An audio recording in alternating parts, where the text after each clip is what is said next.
महिला की सुरक्षा को लेकर के जैसे ही योगी सरकार बनी, इस सरकार को आज 8 साल हो रहे हैं और एंटी रोमियो स्क्वाड बना। ये ऐसा स्क्वाड था कि जिसे सबसे महत्वपूर्ण काम दिया गया, जहां पे लड़कियों के स्कूल होते थे, उनके हॉस्टल होते थे या ऐसा बाजार जहां पर उनके साथ बदतमीजी हो सकती थी। इस पुलिस का काम यही था कि वहां पर इन सारी घटनाओं को रोका जाए।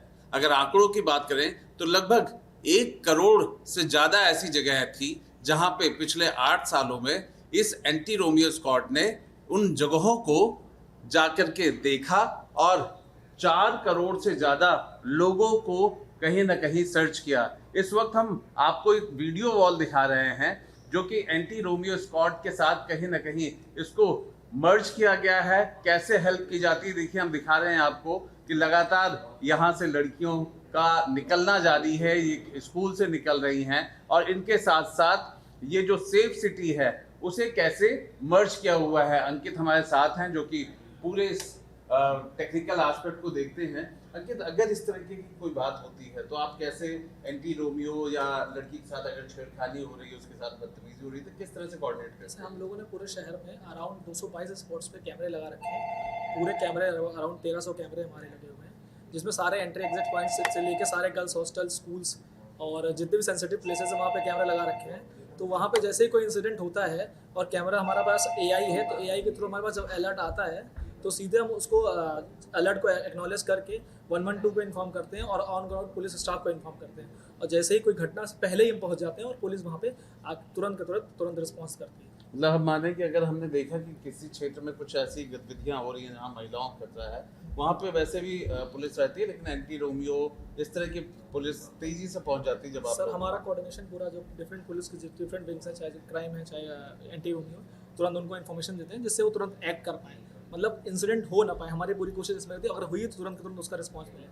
मैं देख रहा हूँ कि वो फेस वाला भी आपने लगा रखा है, इसके बारे में जरा बताइए। इसमें सर जैसे भी कोई भी क्रिमिनल का डेटा हमारे पास आता है, जैसे डीसीआरबी का डेटा है, तो अगर मेरे पास वो होगा और हमारे कैमरे के सामने वो जैसे ही पाए जाएंगे तो स्वतः ही अलर्ट आएगा ग्राउंड से और उस पर हम एक्ट करेंगे और सीधे इन्फॉर्म करेंगे 112 को और ऑन ग्राउंड स्टाफ को कि तुरंत उनको पकड़ा जा सके।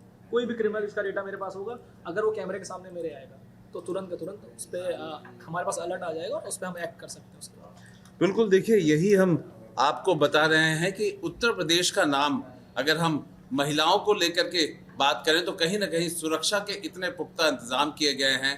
पुलिस में व्यवस्था जहां एंटी रोमियो स्क्वाड की गई है, वहीं सेफ सिटी को भी जोड़ा गया है और हर कीमत पर प्रयास यही है कि किसी भी तरीके से महिलाओं के साथ बढ़ रहे अपराध को रोका जाए और अपराधियों को पकड़ा जाए। उनकी सुरक्षा में हर तरीके से कोई भी लापरवाही ना होने पाए।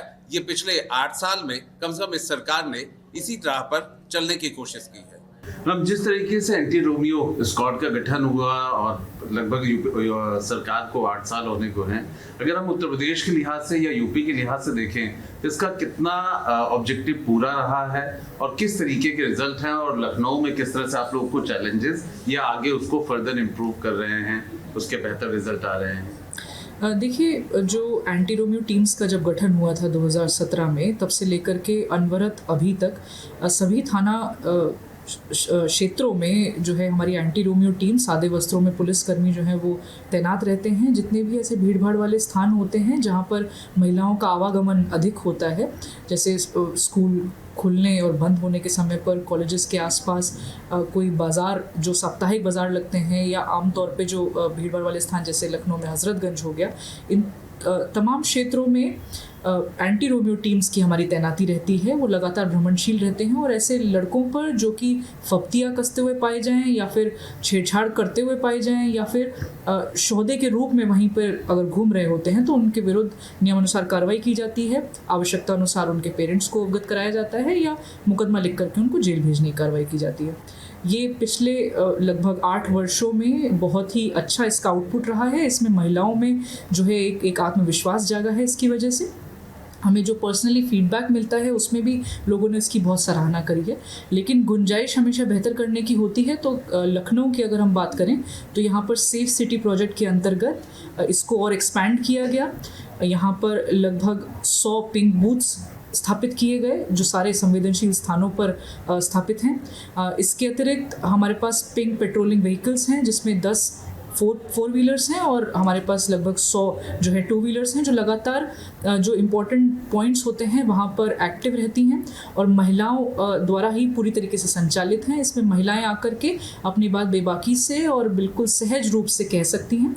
इसी के दृष्टिगत ये बनाया गया था और इसके भी बड़े अच्छे सफल परिणाम हमें देखने के मिल रहे हैं। इसको अगर तकनीकी रूप से देखा जाए तो सेफ सिटी कंट्रोल रूम को स्टैब्लिश किया गया है और यहाँ पर लगभग 1000 ऐसे कैमराज लगाए गए हैं जिसके माध्यम से हम लोग ऐसे लोगों पर कड़ी नज़र रख रहे हैं और ड्रोन्स का भी इस्तेमाल इसके लिए किया जा रहा है।